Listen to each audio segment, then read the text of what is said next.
dari kelompok 9 dengan mata kuliah internal audit akan mempresentasikan hasil kerja kelompok kami. Sebelum masuk ke topik, di sini akan memperkenalkan masing-masing anggota. Saya Prayoga Putra Medianto dengan NIM 20220713030. Saya Vivi Dwi Purwati dengan NIM 202071008. Saya Rizwita Putri Diandra dengan NIM 20220711034.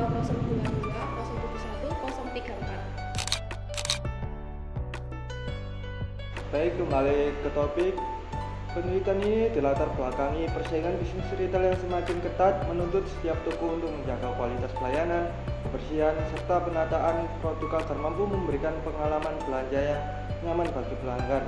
Audit internal diperlukan untuk memastikan bahwa operasional toko berjalan efisien dan sesuai standar. Toko yang kami audit sebagai usaha yang menjual batik dan aksesoris Nusantara memerlukan evaluasi berkala untuk menjaga konsistensi kualitas tersebut. Kegiatan audit ini dilakukan sebagai bagian dari tugas praktikum mahasiswa internal audit dengan tujuan menilai kebersihan, fasilitas, pelayanan karyawan, serta penataan produk yang ada di toko. Hasil audit diharapkan dapat menjadi masukan bagi toko dalam meningkatkan mutu operasionalnya.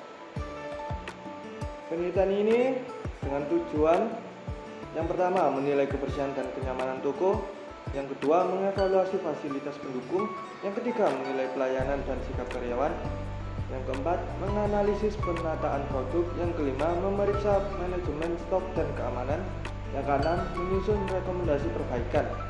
Adapun manfaatnya, yang pertama bagi mahasiswa pengalaman lapangan, analisis dan penerapan teori, yang kedua bagi toko, evaluasi objektif dan rekomendasi perbaikan.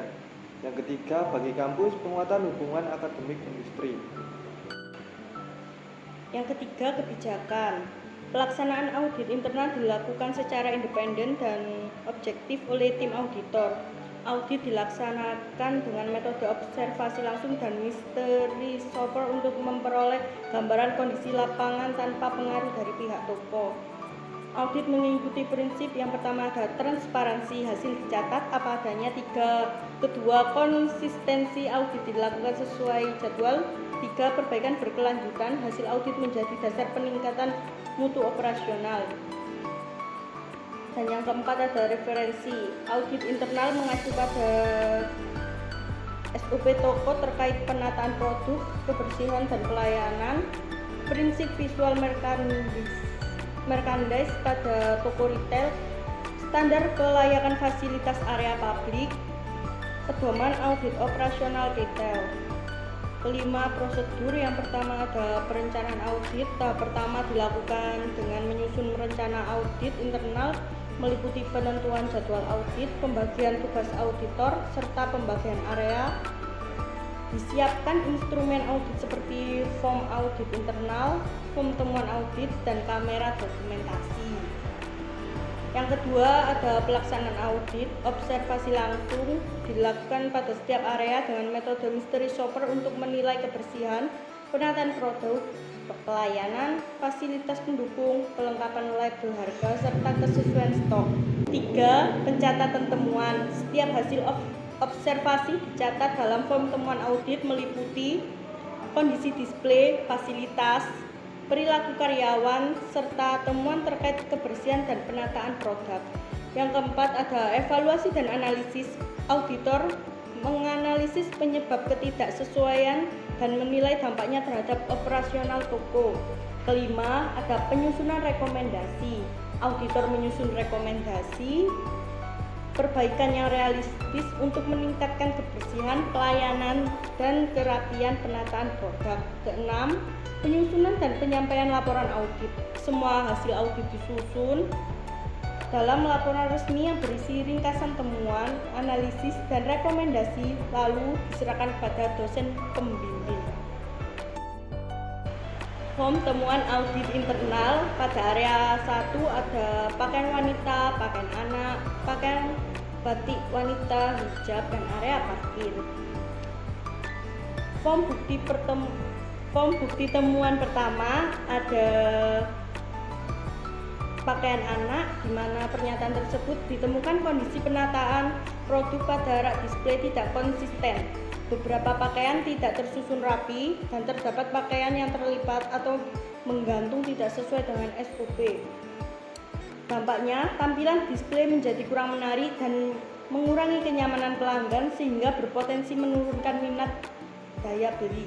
Rekomendasinya yang pertama, melakukan penataan ulang seluruh produk pada rak display sesuai SOP visual. Yang kedua, menugaskan PIC area untuk melakukan pengecekan display minimal setiap 2 jam. Yang ketiga, memberikan pembinaan kepada staf terkait standar penataan display yang benar. Form bukti temuan yang kedua ada batik wanita. Batik wanita, pernyataannya ditemukan penataan produk pada rak display tidak rapi dan tidak sesuai standar visual. Dampaknya, kerapian area berkurang sehingga mengurangi daya tarik display dan citra profesional toko. Rekomendasinya yang pertama, harus melakukan penataan ulang seluruh produk pada rak display sesuai SOP visual. Yang kedua, memberikan pembinaan kepada staf terkait standar penataan display yang benar. Form bukti temuan yang ketiga ada kain batik, ya, terdapat penumpukan barang pada satu rak yang menyebabkan area tampak penuh dan kurang rapi. Dampaknya, rak yang terlalu penuh menyulitkan pelanggan memilih produk dan meningkatkan risiko barang jatuh atau rusak. Rekomendasinya yang pertama, melakukan penataan ulang seluruh produk pada rak display sesuai SOP visual. Yang kedua, menugaskan PIC area untuk melakukan pengecekan display minimal setiap 2 jam. Form bukti temuan yang keempat ada pakaian anak, ditemukan kondisi penataan produk pada rak display tidak konsisten. Beberapa pakaian tidak tersusun rapi dan terdapat pakaian yang terlipat atau menggantung tidak sesuai dengan standar display toko. Dampaknya, penataan yang kurang seragam menurunkan kualitas penampilan dan dapat mengurangi minat beli, berdampak pada penjualan. Rekomendasinya, melakukan retribusi produk agar tidak terjadi over display. Barang dengan stok berlebih akan dipindahkan ke gudang sementara dan ditampilkan secara bertahap sesuai kebutuhan. Form bukti temuan kelima terdapat di toilet. Kondisi toilet tidak memenuhi standar kebersihan yang ditetapkan. Terlihat adanya peralatan mandi tidak tertata dan kebersihan kurang optimal. Dampaknya, kebersihan toilet yang buruk menurunkan kenyamanan pelanggan dan berpotensi menimbulkan keluhan. Rekomendasinya yang pertama, menetapkan jadwal pembersihan toilet secara berkala.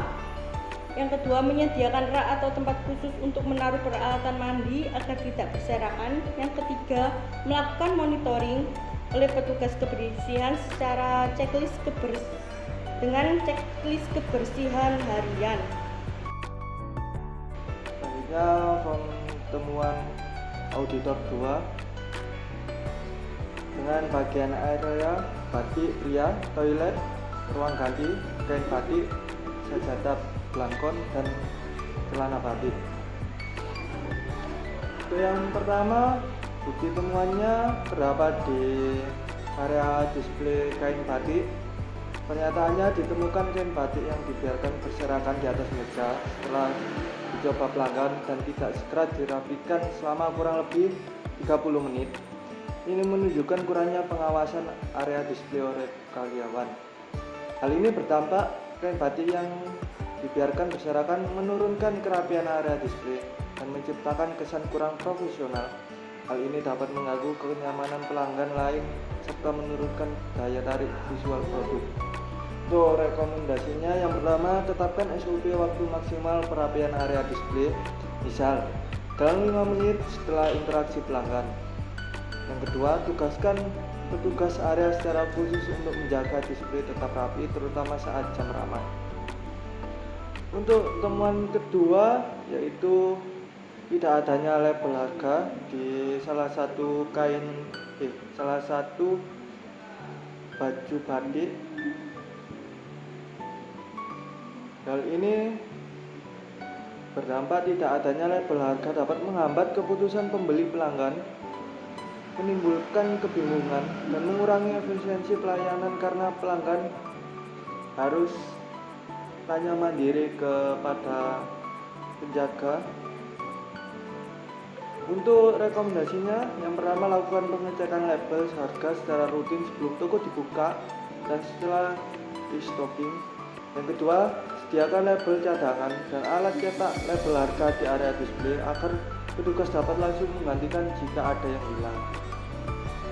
Yang ketiga, buat checklist harian untuk staf visual merchandise atau PIC display agar label selalu terpantau. Untuk temuan yang ketiga, ditemukan kebocoran pada atap plafon di atas unit AC di area 2. Jika kondisi ini dibiarkan, dikhawatirkan saat terjadi hujan lebat dan berulang, kebocoran akan semakin parah. Hal ini berdampak merusak barang dagangan, mengganggu kenyamanan pelanggan, serta beresiko menimbulkan kerusakan fasilitas. Untuk rekomendasinya, segera diperbaiki karena sedang musim hujan agar tidak terjadi hal yang merugikan. Selanjutnya adalah form temuan audit pada area 3. Terdiri dari tas, sandal, kasir, aksesoris, kotak makan, dan botol minum.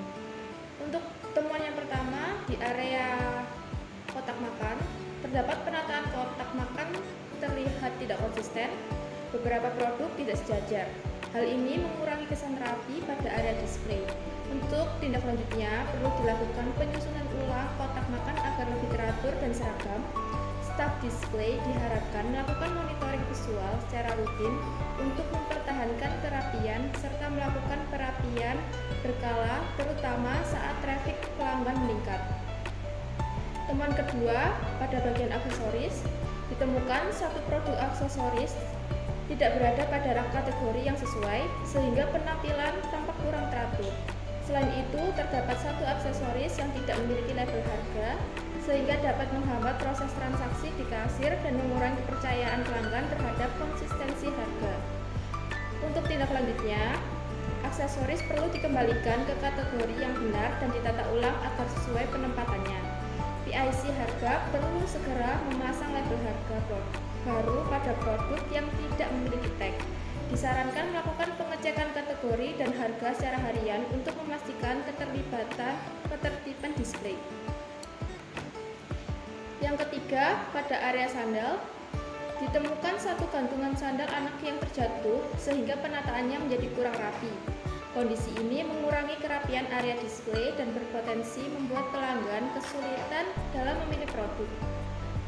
Rekomendasinya, gantungan sandal perlu diperbaiki dan dipastikan kembali terpasang dengan kuat.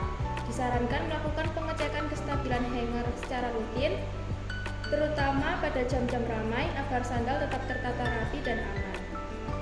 Yang keempat, pada area boneka, ditemukan beberapa boneka yang tidak tersusun rapi serta tidak dikelompokkan berdasarkan jenis yang sama, sehingga tampilan display menjadi kurang teratur dan berpotensi membingungkan pelanggan saat memilih produk. Tindak lanjutnya, perlu dilakukan penataan ulang boneka agar tersusun rapi, sejajar, dan dikelompokkan sesuai jenisnya. Staf display diharapkan melakukan pengecekan berkala untuk memastikan boneka tetap berada dalam baris yang rapi. SOP penataan kategori juga perlu ditegakkan untuk mencegah salah penempatan berulang. Yang kelima, area tas. Ditemukan satu tas dalam kondisi kotor pada bagian samping sehingga kurang layak untuk dipajang. Selain itu, terdapat satu tas yang posisinya jatuh di dalam rak, menyebabkan penataan tampak kurang rapi dan mengurangi estetika display. Tindak lanjutnya, tas yang kotor perlu dibersihkan atau ditarik dari display apabila noda tidak dapat dihilangkan. Staf diminta untuk memperbaiki kembali posisi tas yang jatuh dan melakukan pengawasan rutin terhadap kerapian rak. Disarankan melakukan inspeksi kebersihan dan kerapian setiap pergantian shift. Untuk kesimpulan yang kami dapat, audit internal pada toko batik di Mojokerto menunjukkan bahwa operasional toko secara umum berjalan cukup baik, terutama dalam aspek pelayanan staf, kelengkapan fasilitas, dan kenyamanan lingkungan.